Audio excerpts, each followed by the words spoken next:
Olá pessoal, aqui é o professor José Maurício trazendo para vocês nossas videoaulas sobre fundamentos de redes de computadores. Essa é a nossa videoaula 4, modelo TCP/IP, parte 3, onde nós vamos falar sobre IP. Mais uma vez, ressalto a necessidade de ver as nossas notas de aula que detalham o conteúdo que é aqui apresentado.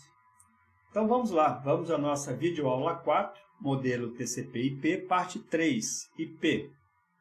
O IP é o protocolo para endereçamento que está na camada de rede, a camada 3, referente ao modelo OSI.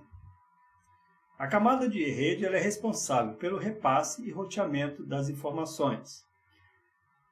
A camada de rede deve mover os pacotes da entrada do roteador para a saída apropriada do roteador, fazendo o processo de passar por um único meio, fazendo o intercâmbio.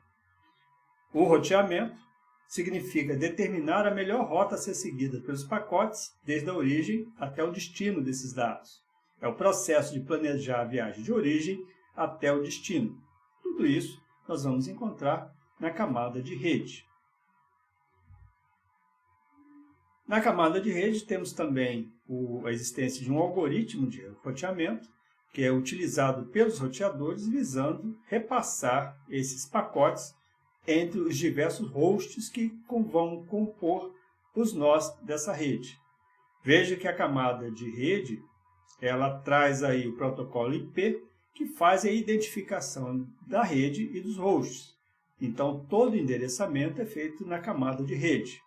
O valor do cabeçalho do pacote que está chegando é verificado para se determinar qual o melhor caminho pelo qual ele irá passar na rede.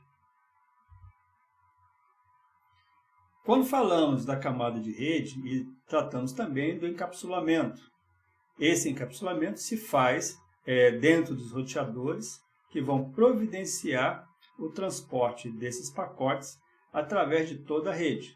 Vejam aí que nós temos um exemplo com uma rede com os roteadores A, B, C, D e E, que vão estabelecer o melhor caminho para os pacotes, não necessariamente o mesmo caminho para todos os pacotes, mas que vão trabalhar sempre na camada de rede, até a camada de rede. Embora as aplicações dos usuários se originem na camada superior do modelo, nós temos apenas o tratamento até a camada 3, na camada de rede, dos roteadores. Vejam que os pacotes eles fluem através de toda a rede interconectada e são dependentes dos protocolos da camada superior, da camada de transporte, que vão garantir a entrega, no caso do TCP, ou vão garantir que sejam transportados, por simplesmente como o UDP, através da camada de rede. Portanto, o pacote IP ele pode usar serviço sem conexão, onde nós temos o segmento mais o cabeçalho IP, que é caracterizando o pacote que vai ser enviado. No caso, o remetente não sabe se o pacote vai chegar, se o destinatário está presente, se o pacote chegou, se o destinatário pode ler esse pacote, e o destinatário também não sabe quando chega. É tipicamente uma aplicação utilizando o protocolo UDP para fazer esse tipo de transmissão. Com a regra de menor esforço, os pacotes são roteados rapidamente através da rede. Entretanto, alguns pacotes podem ser perdidos no caminho, como já vimos anteriormente. É característica de um protocolo não orientado à conexão. Como um protocolo não confiável da camada de rede, o IP também não garante que todos os pacotes enviados serão recebidos. Portanto, é necessário que os protocolos da camada de transporte façam o gerenciamento e o rastreamento desses pacotes para garantir a sua entrega. Mais uma vez, o conjunto TCP/IP ele se coloca como o modo mais eficiente para a transmissão através da internet. Os pacotes IP devem também fluir através da rede, independente do meio físico. Vejam que do lado esquerdo temos a transmissão do pacote IP através de uma rede Ethernet sobre cobre, normalmente usando cabeamento UTP. Essa rede ela flui ainda por uma parte de cabos, chegando até um roteador principal, que vai fazer o transporte pela nuvem de internet, por exemplo, utilizando-se fibra ótica. E do lado direito, a chegada é feita ainda em cobre, né? Mas a transmissão é feita para as estações destinatárias através de uma rede sem fio.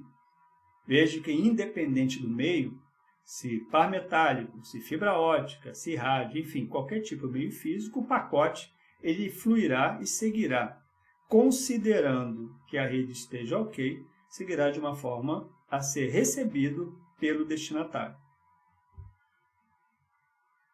Então, nós temos aí a configuração do roteamento de pacotes, onde um pacote que se destina a uma rede, ele vai buscar o endereço desse destinatário na rede, assim como acontece com o serviço de correio. Quando vamos enviar uma carta para alguém, para alguma pessoa, por exemplo, temos que colocar o endereço do destinatário e nosso endereço de remetente. Através do endereço do destinatário, o carteiro sabe localizar qual é o endereço, qual é a rua, qual é o número para entregar à pessoa de destino. Caso não encontre essa pessoa, a carta retorna ao emitente, a quem enviou o pacote. No caso das redes de computadores, isso acontece também com o uso do protocolo TCP e do protocolo UDP associados ao IP. Nada mais é do que um envelope que é enviado com o endereço de remetente e o endereço de destinatário que deve ser entregue até o seu destino. Caso nós tenhamos aí apenas o endereço do destinatário, não tenhamos o endereço do remetente, esse pacote, essa carta vai ser perdida. Se for uma carta registrada com garantia de entrega, no caso da entrega, nós teremos a confirmação da entrega, como acontece em cartas registradas, por exemplo, ou, em caso negativo, se não encontrar o endereço, o número de destino, ou seja, não encontrar o destinatário, essa carta retorna ao remetente informando que não foi possível ser entregue ou que houve algum problema. Esse é o roteamento de pacotes dentro de uma rede IP, dentro da internet, por exemplo. Para o transporte na camada de rede, utilizamos a versão 4 do protocolo IP.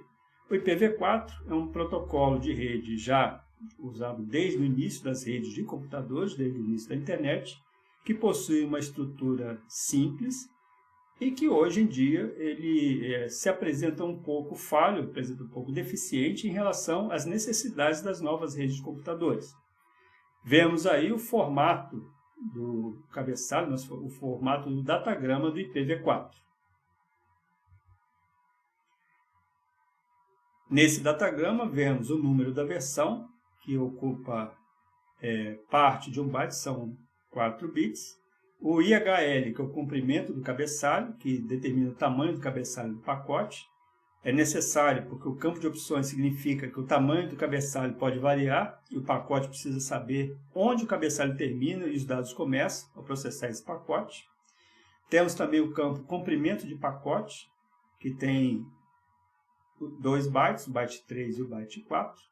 O tamanho de todo o pacote, incluindo cabeçalho e dados em bytes. Esse comprimento de pacote tem um comprimento mínimo de 20 bytes, que é o cabeçalho de 20 bytes mais 0 dados de bytes, e um máximo de 65.535 bytes. É um valor de um campo de 16 bits. E temos também o campo tipo de serviço, que indica a prioridade dos dados. Permite ao roteador, por exemplo, oferecer prioridade a informações de voz dentro da rede através desse controle de QoS. QoS é qualidade de serviço, ou Quality of Service. Temos aí o campo identificação, que identifica exclusivamente fragmentos do pacote IP original. Um campo flag, de 3 bits, que representam sinalizadores de controle. E o campo deslocamento de fragmentação, que tem 13 bits e permite ao receptor determinar o local de um fragmento, em especial do datagrama IP de origem.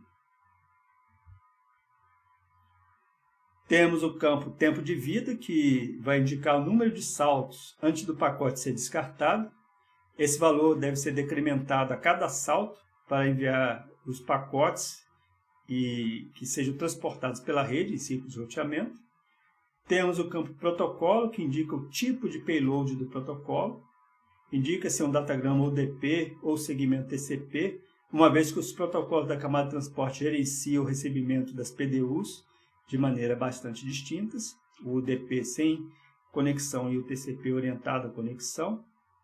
E o campo checksum de cabeçalho, que é utilizado para verificar erros no cabeçalho do pacote. Em cada salto, de host para host, em cada nó, o checksum do cabeçalho deve ser comparado ao valor desse campo. Se o valor do checksum do cabeçalho não corresponder ao checksum calculado, existe uma operação matemática que é feita, o pacote descartado. Em cada salto, o campo TTL, que é o tempo de vida, é reduzido e a fragmentação também é possível. Portanto, o checksum é recalculado em cada salto. Esse checksum só se aplica ao cabeçalho e não tem nada a ver com os dados que são encapsulados. Temos aí a parte principal do datagrama IPv4, que são os endereços de origem e de destino. O endereço de origem são o endereço IPv4 do host, que está enviando o pacote. Ele é inalterado durante toda a passagem do pacote pela rede e permite ao host de destino responder ao host de origem, se necessário. É a comparação feita com o correio, né, quando você quer responder a uma correspondência recebida. O endereço de destino são o endereço IPv4 do host que está recebendo o pacote, também permanece inalterado durante a passagem do pacote pela rede e permite aos roteadores de cada salto, em cada nó, encaminhar o pacote até o destino onde se encontra o receptor. E, finalmente, o campo opções, que é um campo de cabeçalho adicional que fornece outro serviço, mas que raramente é utilizado nesse datagrama.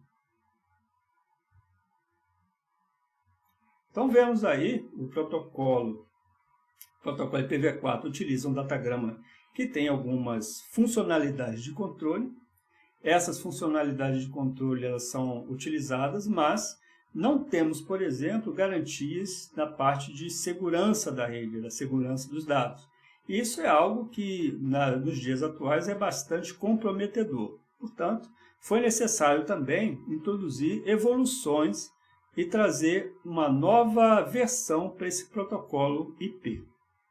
Surge aí o protocolo de camada de rede, IPv6, que é uma melhoria considerável do protocolo IPv4. A maioria dos equipamentos de rede modernos já são preparados, sistemas operacionais também já são preparados para utilizar o IPv6. Ele possui campos específicos também, como o campo de versão, toda a parte de tráfego, cálculo de fluxo de dados, limite de saltos, exatamente como acontece no protocolo IPv4. Nós temos campos de origem e de destino, porém o protocolo IPv6 incorpora novas funcionalidades, principalmente voltadas para a segurança da rede. Sua capacidade de endereçamento é muitíssimo superior ao protocolo IPv4, considerando as novas tecnologias e as novas formas de se trabalhar com redes, principalmente levando em conta a internet das coisas e toda a miríade de equipamentos hoje que podem ser endereçados através de uma rede. Vemos aí uma combinação de 2 elevado a 128 endereços possíveis. Os endereços também são divididos em grupos de 16 bits, são separados por uma notação especial com dígitos hexadecimais. O endereçamento IPv6 é totalmente diferente em relação ao IPv4. Vejam que é uma necessidade sim, bastante grande hoje do entendimento dessa parte de endereçamento de IPv6. O IPv4 ainda é largamente utilizado nas redes de computadores, porém, existe uma migração, existe todo um processo de alteração das redes, um processo migratório para a utilização de IPv6, e é importante entender essa parte de notações, essa parte de caracterização do IPv6, que vem detalhado no nosso conteúdo textual das nossas notas de aula. Existem diferentes modelos de endereçamento para o IPv6, como o unicast, como identificação individual da interface para a interface de rede. Existem aí várias formas de se expressar esses endereços. Não existe broadcast no IPv6, algo também que é importante observar. E os modos de endereçamento vão desde Anycast, com utilização em servidores de rede, DNS, proxy, etc., balanceamento de carga, localização de roteadores que forneçam acesso a uma determinada subrede, utilização em redes com suporte à mobilidade de IPv6 para localização de agentes de origem, toda a parte de segurança também, como já foi dito.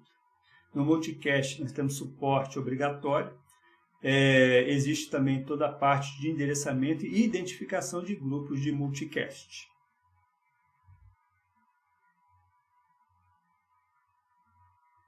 A identificação do nó IPv6 ocorre do mesmo modo que no IPv4. Os endereços IPv6 são atribuídos a interfaces físicas e não aos nós. Com o IPv6 é possível atribuir a uma única interface múltiplos endereços, independentemente do seu tipo, o que é de grande valia, principalmente para as novas tecnologias de rede que temos atualmente.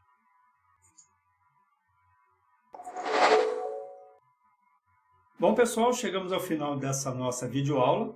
Espero que esse conteúdo tenha sido útil para vocês, lembrando sempre da necessidade de verificarem as nossas notas de aula.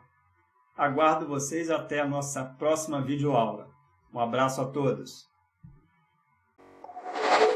Olá, tudo bem? Você que assistiu o vídeo, inscreva-se no canal.